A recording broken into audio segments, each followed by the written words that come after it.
Subscribe करिए हमारे channel target UP TET C TET को और बेल आइकन को दबाइए। हेलो फ्रेंड्स, मैं रेनू स्वागत करती हूँ आप सभी भावी अध्यापक एवं अध्यापिकाओं का आपके अपने channel target UP TET C TET में। दोस्तों, आज की इस वीडियो में हम पढ़ने वाले हैं आपके चैप्टर नंबर 3 को, यानी कि आज की इस क्लास में हम चैप्टर नंबर 3 को पढ़ेंगे और चैप्टर नंबर 3 है संबंधों की अंतःवैयक्तिक समझ।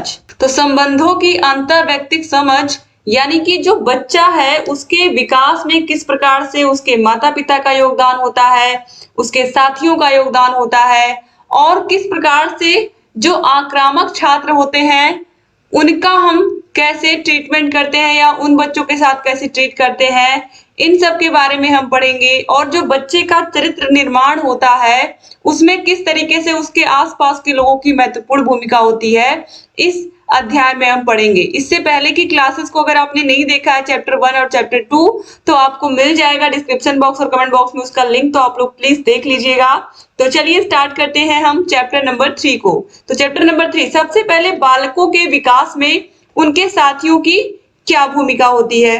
कोई भी बच्चा जब अपने परिवार से निकल करके, अपनी छोटी सी दुनिया से निकल करके अपने स्कूल में जाता है, जब वो स्कूल में जाता है तो वहां पर उसको बहुत सारे उसके दोस्त मिलते हैं, टीचर्स मिलते हैं, अलग अलग प्रकार के उसके जो दोस्त बनते हैं उनमें कुछ ऐसे होते हैं जो सहयोगी प्रकार के होते हैं या फिर ये कहें जो हेल्पिंग नेचर के होते हैं, कुछ ऐसे होते हैं जो ज्यादा बात करने वाले नहीं होते हैं, कुछ ऐसे बच्चे होते हैं जो अपनी ही किताबों में खोए रहते हैं। तो इस तरीके से बालक जब आता है स्कूल में तो वो विभिन्न प्रकार के दोस्त बनाता है। ठीक है, तो यहाँ पर बालक के विकास में किस प्रकार से उसके जो दोस्त हैं वो उसकी मदद करते हैं या उसके जो सहपाठी है जो उसके साथ पढ़ते हैं वो किस तरीके से उसके विकास में महत्वपूर्ण भूमिका निभाते हैं, ये हम पढ़ने वाले हैं इसमें। देखिए, बालकों के विकास में साथी, समूह, सहकर्मी अपनी भूमिका किस प्रकार से निभाते हैं, इसे हम निम्न बिंदुओं से स्पष्ट कर सकते हैं। जैसे कि अगर हम खेल की मैदान की बात करें, जैसे अगर बच्चे क्रिकेट खेल रहे हैं, ठीक है, क्रिकेट खेल रहे हैं तो क्रिकेट में क्या होगा, 2 टीमें होंगी।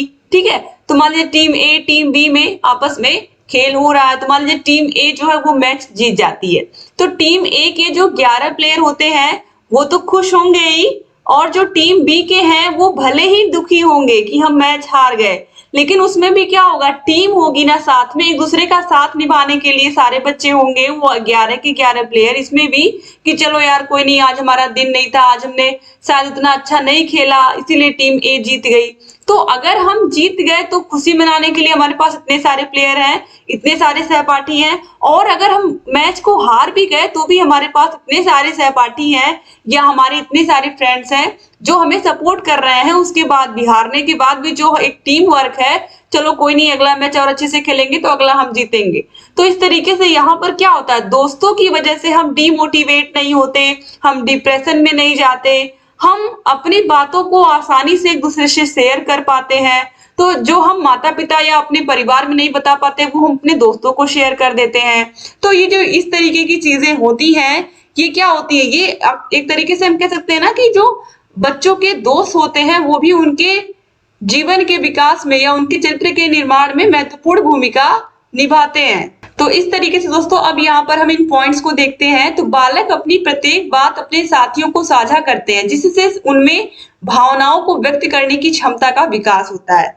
अगर हम अपने मन की बात किसी से नहीं बताएंगे, किसी से नहीं शेयर करेंगे, हमारे मन में क्या उथल पुथल चल रही है, हम क्या सोच रहे हैं या हम किस स्थिति से गुजर रहे हैं, कोई जान नहीं पाएगा जब तक हम अपनी बातों को बताएंगे नहीं। तो ये जो भावनाओं को शेयर करने की बात है, अपने इमोशंस को शेयर करने की बात है, ये साथियों में, दोस्तों में बहुत अच्छे से हो पाता है। ठीक है, तो शायद यही रीजन है कि दोस्त बनाना एक बच्चे के लिए बहुत इंपॉर्टेंट होता है। बालक अपने साथियों सहपाठियों के साथ खेल कूद करते हैं, इससे उनका शारीरिक विकास ठीक प्रकार से होता है। यहाँ पर मैंने आपको क्रिकेट का एग्जाम्पल दिया था, बच्चे बॉलिंग करते हैं, बच्चे बैटिंग करते हैं, इससे तो सीखते ही हैं, साथ ही एक तरीके से दूसरे का सहयोग करना, कैसे हम टीम में काम करें। जब पूरी टीम जीतती है तो इतने सारे प्लेयर होते हैं खुशी मनाने के लिए, दूसरे का एक दूसरे को गले लगाने के लिए। ठीक है, और अगर हम कोई गलती भी करते हैं तो भी हमारे साथी हमारे साथ होते हैं, ठीक है, उस गलती को सही करने के लिए। तो यहाँ पर क्या होता है कि एक दूसरे का सहयोग होता है, और साथ ही साथ जब हम खेलते हैं तो हम दौड़ते हैं, गिरते हैं, भागते हैं, इस तरीके से जो शरीर होता है वो हमारा फिट रहता है, हम शारीरिक रूप से भी अच्छे होते हैं। इस तरीके से हमारा जो शारीरिक विकास है वो भी बहुत अच्छे से होता है, यानी कि फिजिकल डेवलपमेंट हमारा बहुत अच्छे से होता है। फिर बालक साथियों के साथ अंत्याक्षरी एवं अन्य पहेलियां खेलते हैं, इससे उनका मानसिक विकास ठीक प्रकार से होता है। बालक अपने दोस्तों के साथ अंताक्षरी खेलते हैं या फिर चोर सिपाही वाला जो खेल होता है, या इस तरीके की चीजें, बच्चे क्लास में कैरम बोर्ड खेल रहे हैं या और भी बहुत सारी चीजें होती हैं, सांप सीढ़ी का खेल खेल रहे हैं, तो इन खेलों से बच्चे एक दूसरे का सहयोग करना भी सीखते हैं और उनका जो मानसिक विकास है वो भी, चाहे वो लूडो खेलना ही क्यों ना हो, चाहे वो कैरम खेलना ही क्यों ना हो, चाहे वो अंताक्षरी ही क्यों ना हो, इन सभी से बच्चों का मानसिक विकास होता है, चाहे वो चोर सिपाही वाला खेल ही क्यों ना हो। क्योंकि चोर सिपाही वाले खेल में बच्चे बाद में जोड़ते हैं किसको कितने पैसे मिले, तो इससे क्या होता है, इससे बच्चों का मानसिक विकास ही तो हो रहा है। फिर है बालक अपने सहपाठियों के साथ उनके घर एवं मोहल्ले में जाता है, इससे वह नई नई वस्तुओं के संपर्क में आता है, इससे उसका संज्ञानात्मक विकास होता है। ठीक है, जैसे कि यहाँ पर मान लीजिए कोई दोस्त है रोहन और उसका कोई दोस्त है रोहन का सोहन। ठीक है, तो रोहन अगर सोहन के घर जा रहा है तो सोहन के घर ऐसी जरूर कुछ ऐसी चीजें देखेगा जो उसके घर नहीं होंगी, या सोहन रोहन के घर आ रहा है तो उसके पास ऐसी चीजें देखेगा उसके घर में जो उसके घर में नहीं होंगी। अब मान लीजिए रोहन ऐसा बच्चा है जो थोड़ा सा, इसके माता पिता उतने उच्च स्तर के नहीं है जितने सोहन के, यानी कि सोहन के घर में नौकर भी हैं, सोहन के घर में सारी सुविधाएं भी हैं, उसके घर में फ्रिज, कूलर, टीवी, एसी, सारी चीजें हैं जो चीजें होनी चाहिए एक संपन्न परिवार में। लेकिन रोहन के घर में, जो रोहन है इसके घर में ना तो नौकर है और ना ही इसके माता पिता बहुत ज्यादा अर्निंग करते हैं। तो जो सोहन के घर में, जब रोहन पहली बार जा रहा है सोहन के घर में, तो वो देख रहा है उसके घर में नौकर लगे हुए हैं, उसके घर में माइक्रोवेव है, उसके घर में और भी एसी है, फ्रीज है। तो जब वह सोहन के घर से अपने घर वापस आएगा रोहन, तो वो अपने माता पिता से अपने सारे चीजों के बारे में उसके घर के बताएगा कि मैंने सोहन के घर में ये चीजें देखी, उसके घर में नौकर लगे हुए हैं, उसके घर में ये सारी चीजें हैं, तो वो बताएगा आकर के। ठीक है, और अगर सोहन कभी रोहन के घर आ गया तो भी वह अपने माता पिता से बताएगा कि रोहन के घर में किस तरीके से इसके घर में चूल्हे पर खाना बनता है या इसके घर में ये सारी चीजें हैं। तो इस तरीके से बच्चे आपस में डिस्कशन करते हैं, और कोई भी बच्चा किसी दूसरे फ्रेंड के घर में जाएगा तो वहां से कुछ ना कुछ नई चीजें देख करके आएगा, सीख करके आएगा। तो इससे क्या होगा, उसका मानसिक विकास होगा या संज्ञानात्मक विकास होगा। फिर यह बालक जब अपने साथियों को विभिन्न विषयों पर बातचीत करते हुए देखता है तो वह भी प्रत्येक मुद्दे पर अपनी बात निसंकोच होकर रखने लगता है, वह भी अपने भविष्य को लेकर जागरूक होने लगता है। जैसे कि अगर कोई बच्चा आपस में बातचीत कर रहा है, जैसे मान लीजिए कोई दोस्त है मोहन, तो मोहन कह रहा है, किसी का दोस्त है मोहन, तो वो कह रहा है कि मैं तो बड़ा होकर के डॉक्टर बनूंगा। और वो डॉक्टर क्यों बनना चाहता है, वो कहता है कि मैं डॉक्टर बनूंगा और मैं सबका इलाज करूंगा। ठीक है, और मुझे अच्छा लगता है लोगों की सेवा करना। अब उसका मान लीजिए कोई दोस्त है राहुल, तो राहुल ने देखा कि मोहन डॉक्टर बनना चाहता है, तो मैं भी पुलिस बनूंगा तो इससे क्या होगा, चोरों को पकड़ूंगा और जो अपराध है उसको कम करूंगा। ठीक है, तो इस तरीके से कोई तीसरा दोस्त है तो वो देख रहा है उन दोनों को बात करते हुए, तो वो भी कुछ ना कुछ कहेगा कि मैं ये बनना चाहता हूँ, मैं इंजीनियर बनना चाहता हूँ, मैं बिल्डिंग बनाना चाहता हूँ।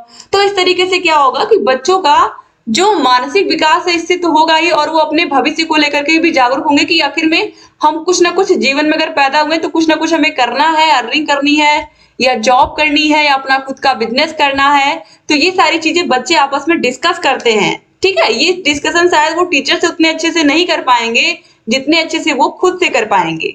फिर है बालक अपने साथियों को जब पर्यावरण संरक्षण, पौधे लगाना, पानी देना एवं उसकी देखरेख करते हुए देखता है तो वह भी पर्यावरण संरक्षण के प्रति संवेदनशील होने लगता है। यहाँ पर ये कहा जा रहा है कि जब बच्चा अपने साथियों को देख रहा है कि वो पौधे लगाते हैं, पौधों को अपने पानी भी दे रहे हैं और उसकी देखरेख भी करते हैं, तो वह भी अपने घर में आएगा, मिट्टी से पौधा निकालेगा, गमले में लगाएगा, गमले में उसको पानी देगा, खाद देगा और उसकी रोज देखभाल करेगा कि उसको धूप प्रॉपर लग रही है कि नहीं, कहीं पानी कम तो नहीं हो गया। तो इस तरीके से बच्चे आपस में दूसरे को देख करके सीखते हैं। एक बच्चा है जो अपने माता पिता का बहुत सम्मान करता है, माता पिता के पैर छू करके ही वो घर से विद्यालय जाता है, और उसके साथी ने भी ये सुना कि मेरा दोस्त इस तरीके से कर रहा है, तो वो भी अगले दिन से ऐसी चीजें करेगा।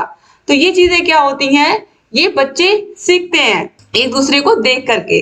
अब है आक्रामकता। आक्रामकता को हम इंग्लिश में कहते हैं एग्रेशन। तो आक्रामकता शब्द लैटिन भाषा के एग्रेसियो शब्द से बना है।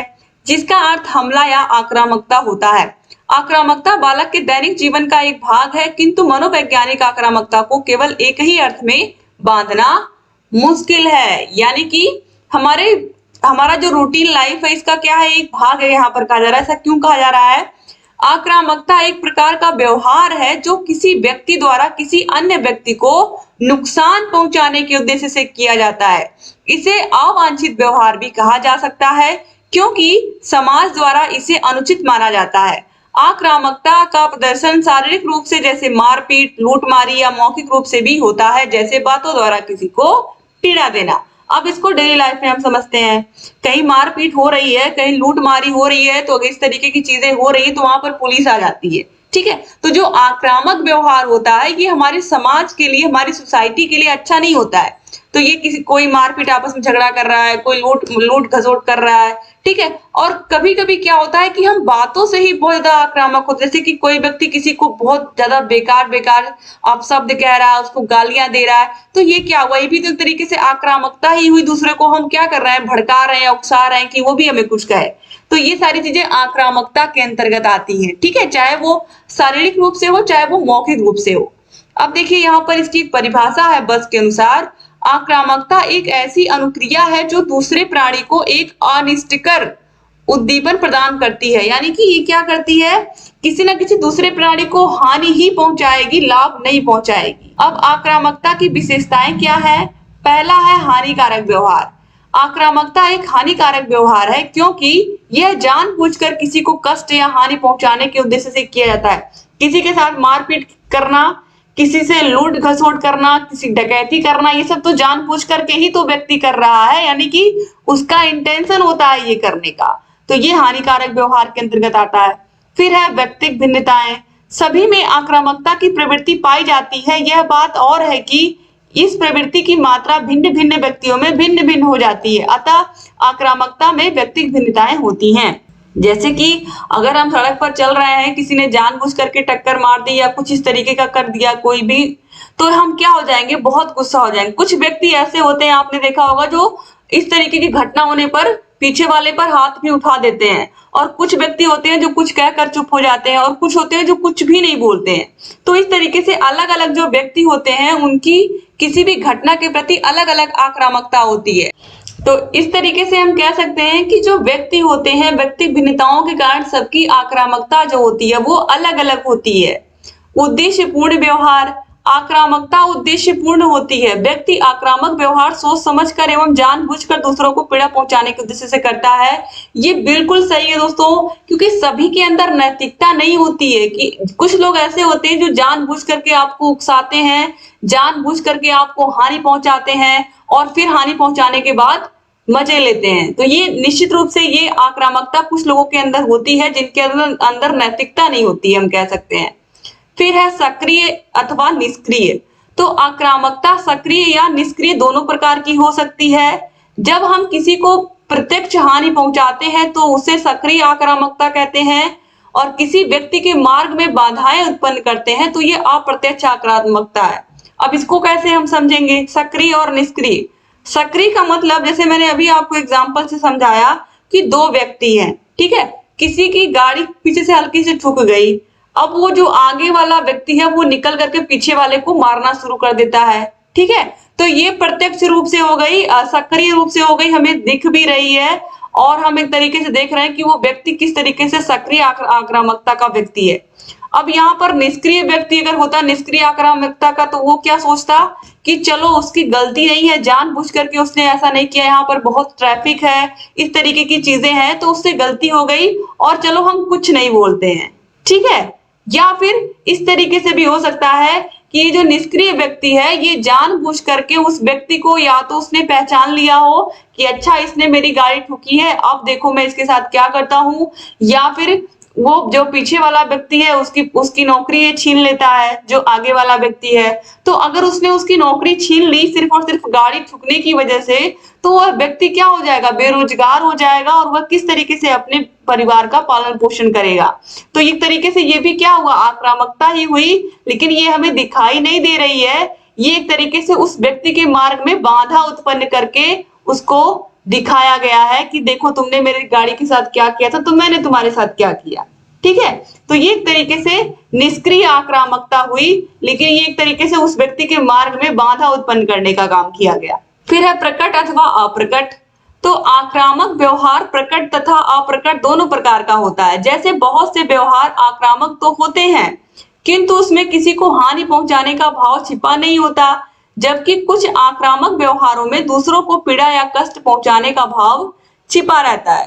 दोस्तों कुछ बच्चे ही ऐसे क्लास में होते हैं, आप सिंपली समझिए कि कुछ बच्चे, जैसे अगर आपने किसी बच्चे को डांट दिया, मान लीजिए ये ए है ये बी है, ए को आपने कुछ डांट दिया, इसको बहुत तेज आपने डांट दिया, तो ये बच्चा थोड़ा सहम गया, या एक तरीके से हम कह सकते हैं कि इसने आपको पलट करके कोई भी जवाब नहीं दिया और इसने अपनी गलती को एक्सेप्ट किया और चुपचाप ये कक्षा में बैठ गया। अब ये जो बी है, बी को आपने डांट दिया, बी उठ करके खड़ा हो गया, आपने मुझे क्यों डांटा, कैसे आप मुझे डांट सकते हो, आप जानते नहीं हो मेरे पापा क्या क्या हैं, मेरे पापा ये हैं वो है। इस तरीके से बच्चा बोलना शुरू कर देता है और वो ये दिखाता है कि मेरे पास कितनी पावर है। ठीक है, तो यहाँ पर क्या टीचर की तो कोई गलती नहीं है, टीचर ने ए को भी डांटा, ए ने बिल्कुल कुछ नहीं रिस्पॉन्स किया, और बी ने क्या किया, बी ने पूरा क्लास में हंगामा खड़ा कर दिया, आप मुझे कैसे डांट सकते हो, ये मैंने तो बात की ही नहीं, आप मुझे क्यों डांटा आपने।